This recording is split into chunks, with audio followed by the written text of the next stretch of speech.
So how do you stop procrastinating and get the job done? In other words, how do you get the motivation, the fuel to get to your outcomes? Well, you picked the right video because I'm going to answer that question with the help of science. So to begin with, what is procrastination? Because a lot of people think it's just delaying things, but we know there is a lot more than that. So the definition of procrastination, a voluntary delay of an intended important task despite knowing you'll be worse off for doing so. The key ingredient is that it has to be something you intended to do. So it's not something someone's making you do that you don't want to do. The delay has to be unnecessary, so not putting one task aside for a more important one. And you know that by putting the task off, there will be harm either to yourself or someone else. Now, if you really want to stop procrastinating, you first need to fully understand it. And by fully understanding it, I mean you need to understand the psychology behind it. So firstly, hands up if you think you procrastinate. Yeah, we all do it, and when it's in moderation, it's not such a bad thing. But when it becomes chronic, then it can become quite problematic. We often think that procrastinating is due to poor time management and being lazy. And we can often look at procrastinators and think, just get on with it. But a lot of it has to do with people's emotional states and how they manage their negative emotions. So one way to look at procrastination is poor mood management. So you're using procrastination as a way to regulate those negative feelings. Now let's say that you have a task to write an assignment and it's boring, it's stressful, it's challenging, and it's bringing out this sense of incompetence, fear of failure that you won't get it right. And we all have this dynamic between the task that may be unpleasant and all the feelings that you have inside of you. So then what happens? Well, we first struggle a little and delay the task. Then we think, right, I've got to get on with this task. And we think, what's going to come from this? The benefits. What are you going to learn about yourself? And then you get on with the task. But here's the thing, if you're a chronic procrastinator, you don't know how to manage those negative feelings. So what do? You take that task, you take that assignment. What do? You put it over there, and then you feel much better all of a sudden. And then in your internal dialogue, you rationalize that decision because you think to yourself, I feel much better now. And you know what? I'll move it aside, I'm going to do it next week, I'm really tired this week, I'll feel much better next week, and in fact, I'll do an even better job next week. But here's the problem. By doing this, we're thinking of our future self as a superhero, someone who is much more capable.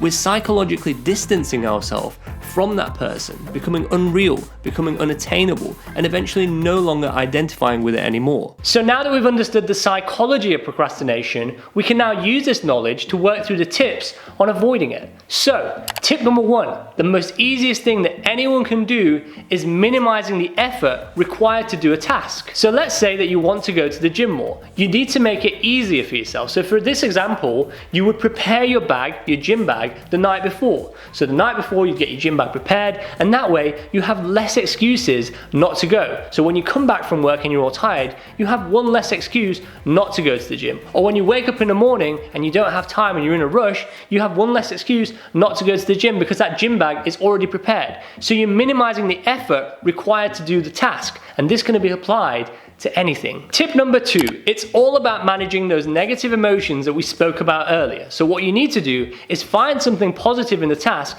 and get used to doing this.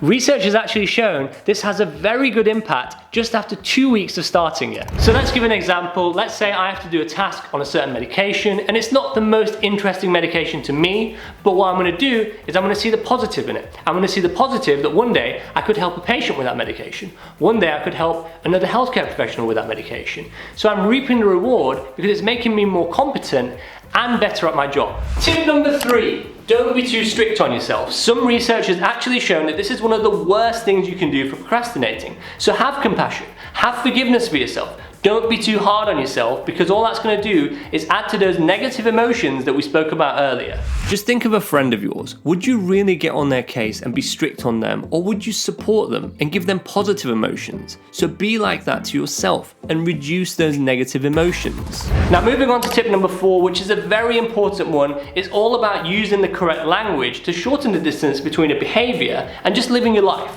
Take me for example, I call myself a runner, but am I the best runner? No. Am I a professional runner? No. Am I a professional athlete? No. But when I tell people I run, I'm just living my life. I don't tell them, oh, I like to run, or I like to exercise. I just say, yeah, I'm a runner. And this can apply to anything in life. So you're using the correct language to shorten the distance between living your life and just the behavior. So just think about that for a few minutes. There are also health effects which are associated with chronic procrastination, which I don't think many people speak about, and I think it's quite important important that we make more people aware of them. So firstly, we know that procrastinators tend to stress a lot more. And the reason for this is that they're constantly putting tasks aside, but they're not getting them done. So it stays in the back of their mind, which we spoke about earlier, and it's constantly increasing their stress levels. Now, the research has shown that this stress isn't good for us. It has negative effects on our immune system. It has negative effects on illnesses that we may have. And procrastinating on a wide number of tasks also usually means that you'll be procrastinating on exercise, on eating healthy. Now let's think for a second, you're a patient who's just been diagnosed with diabetes or heart disease, and they've been told to make these changes to their diet, to their exercising.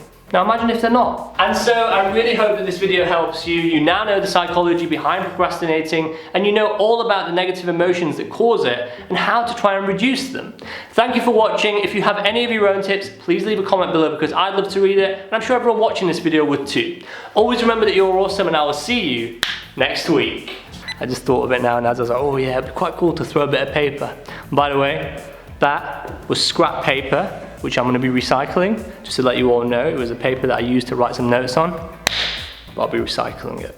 I mean, the lines are coming today, but it's a slow day. It's a slow burner day. Okay, just so you all know that Abraham the pharmacist always recycles. You're awesome. Hey guys, thanks for watching this week's video. Make sure to click that like, follow, or subscribe button now to stay up to date with new weekly videos.